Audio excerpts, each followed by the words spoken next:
Hello everybody, today I'm here to review a book for you, and the book I will be reviewing and talking about is Heartless by Marissa Meyer.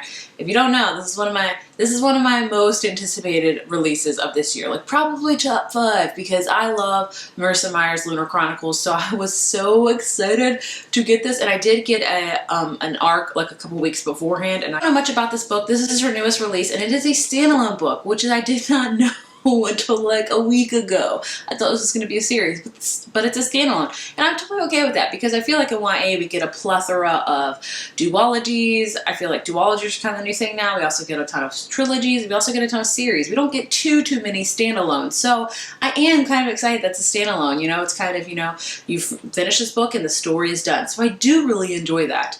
I will say I want more, obviously, because it's Marissa Meyer and she is one of my favorite authors. If you didn't know what this is about, this is pretty much all about how the Queen of Hearts came to be the Queen of Hearts. If you didn't know, Queen of Hearts is, that really brutal, awful queen. With her head is her famous quote, she will just want to execute anybody and everybody. But before she did all those evil things, there was Catherine, also known as Kath, who was just a lovely woman that just wanted to bake all day and opened a bakery in the Kingdom of Hearts, and she just wanted to live a simple life. And then she catches the eye of the bumbling king, and it's not attention that she really wants. So that starts happening, and then she meets another guy that she's definitely interested in, and it all progresses from there. So pretty much I'm going to try to keep this non-spoiler as possible. I will let you know if I do spoil it, but I just want to tell you guys my opinions and feelings on this book. So like I said, this is all about how the Queen of Hearts came to be. So I will say, it's with Marissa Meyer's Lunar Chronicles, that was also a fairy tale retelling. So it's kind of like you already know what's going to happen because you've heard the story so many times before. You grew up with the stories, but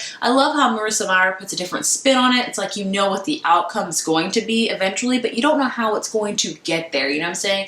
You don't know how the journey is to get to that outcome. You do know that Kath is going to be the Queen of Hearts. That's not spoiling anything because that's what this whole book is about, is the Queen of Hearts before she became the Queen of Hearts. So we do know that she's going to be that, but we don't know how she got to be that way. What made her so, evil that she wants to be this evil queen and all that stuff. And I will say throughout reading this whole book, I was like, I cannot believe Kath is going to be the Queen of Hearts because she was just the sweetest, nicest girl that baked the most delicious things. Which, side note, whenever I read a book that has to do with something with baking, it's really hard for me because I'm sure it's hard for everybody because I just want to eat everything they talk about. They talk about lemon tarts in this, like rose macaroons. Never had rose macaroon day in my life, but you can be rest assured when she wrote about it, I wanted like 50 of them immediately.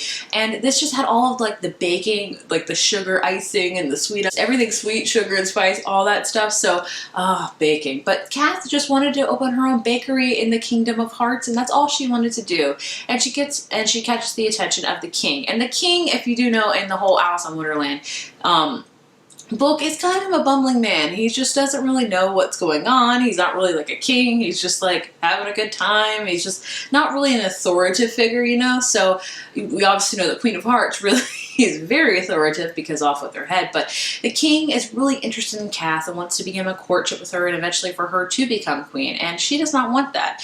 And then she meets a guy named Jest, who is the court joker. Of course, there's attraction there. I'm not going to spoil anything for you about it, but there is definitely a big romance in this book. Now, I will say this book is being called a prequel to Alice in Wonderland. And I don't know if I would call it that because yes, it is getting to know the Queen of Hearts before she became said Queen of Hearts. But I feel like this is more like Alice in Wonderland inspired. I don't know if it's necessarily a prequel, but I did enjoy all the Alice in Wonderland inspiration. Now, I have yet to read Alice's Adventure in Wonderland. I know I'm a horrible person, but I've heard so many like weird things about it, how it's such an odd and weird book, so I've just been kind of holding off. But I have watched the cartoon Disney movie several times, as a matter of fact, so I had a gist of what was going on. So they had a lot of inspiration in this book. They had the lobster quadrille dance. I know I said that wrong.